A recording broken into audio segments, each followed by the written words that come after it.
Hello, beautiful people, and welcome to this dose of celestial goodness. As always, thank you for joining me in this space and on this journey. And what a journey it's been. Today, the day that I'm writing this blog post and filming this week's video, is my 40th birthday. A lot of people have asked me how I feel turning 40. And to be honest, I don't feel any different than I did yesterday when I was 39. I do, however, feel that there's a sense, something in the subtle and the inner sanctuaries of my spirit, that I'm perhaps, or I wish to be a tad wiser, healthier, more courageous, and more devoted to bringing love and beauty into the world than ever before. Or at least highlighting, those things. So two things came to mind. Mary Oliver's poem, The Summer Day, in which she says, "Who made the world? Who made the swan and the black bear? Who made the grasshopper? This grasshopper, I mean, the one who has flung herself out of the grass, the one who is eating sugar out of my hand, who is moving her jaws back and forth instead of up and down, who is gazing around with her enormous and complicated eyes. Now she lifts her pale forearms and thoroughly washes her face. Now she snaps her wings open and floats away.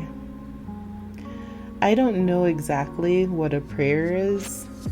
I do know how to pay attention. How to fall down into the grass, how to kneel down in the grass, how to be idle and blessed, how to stroll through the fields, which is what I've been doing all day. Tell me, what else should I have done? Doesn't everything die at last and too soon?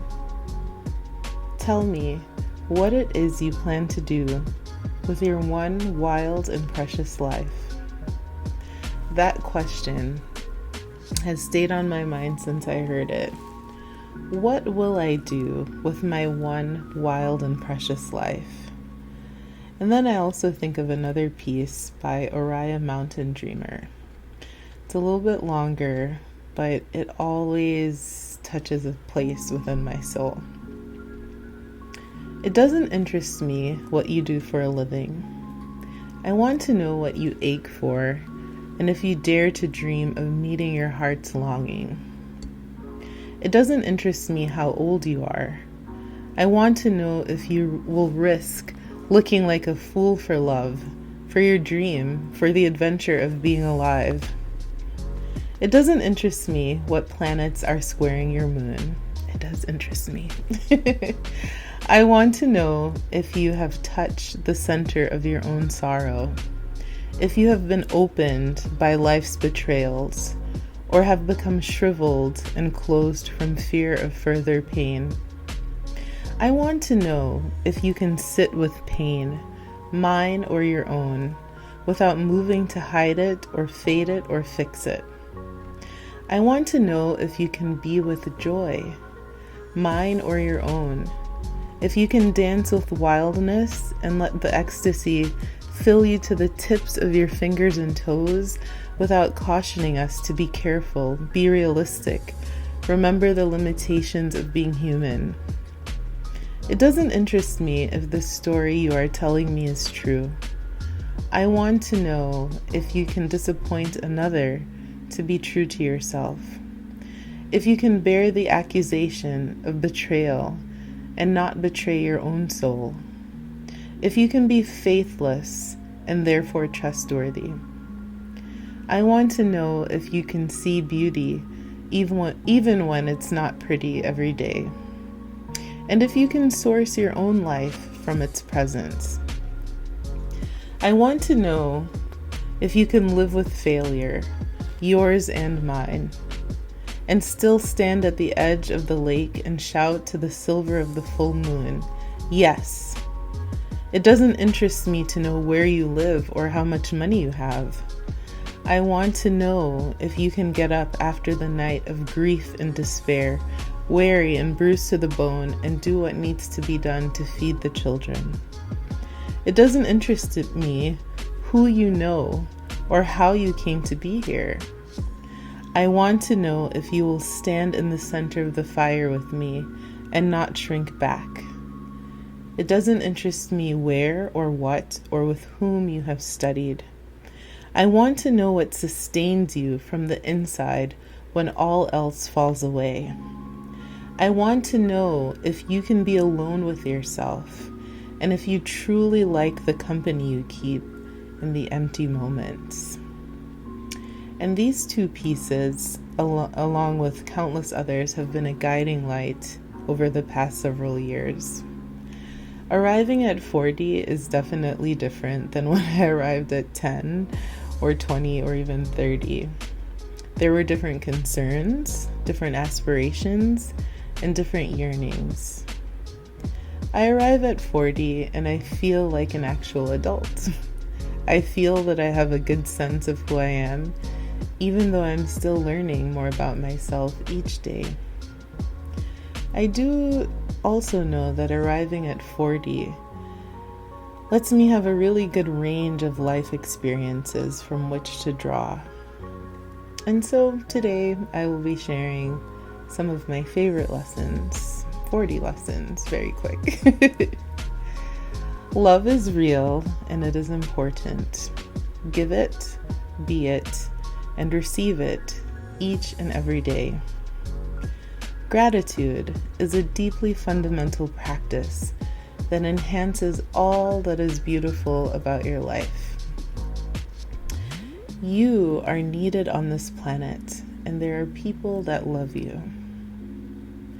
There will be people who don't like you for whatever reason, and it is truly none of your business. Friendships are vital. Be a good friend to have good friends. When people show you who they are, listen. Allow people to leave your life graciously. Allow new people to come into your life. You have not yet met all the people who will add light and love and joy to your life. Travel if you can, near and far. The world and its people are beautiful and amazing and so spectacular. There is more that connects us than divides us. When you dig deeper, you will definitely see it. Genuinely care about the details that people share with you about their lives. Listen. Have hobbies or interests or both. And you don't need to monetize this if you don't desire. But truly, it makes for a fun and much more interesting life. Drink your water. I cannot stress this enough. It is the miracle drug. Tend to your physical health, and shout out to my own trainer for showing me that slow and steady progress makes a really big difference over time. Tend to your mental health. The world will not fall apart when you take the space and time that you need for yourself. You can trust me on this. Tend to your spiritual well-being, whatever this means for you. Spend some time in nature. The trees are amazing, nature is beautiful, but there are also an abundance of really wonderful lessons that come from nature. Tend to your financial well-being. Life feels better when you have a solid foundation, a security net of your own building. Start small if you need to, and as my mom gave me this book to read, I would suggest reading The Richest Man in Babylon. Pay your debts, be a Lannister. Stand on your word and your promises. Be honest. Do not be afraid to have difficult conversations. Set up healthy boundaries for your life. Do a periodic review of the people that are in your life. How is the relationship?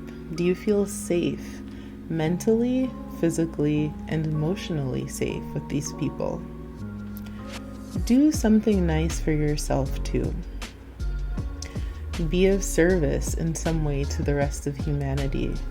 Small acts of kindness are so important.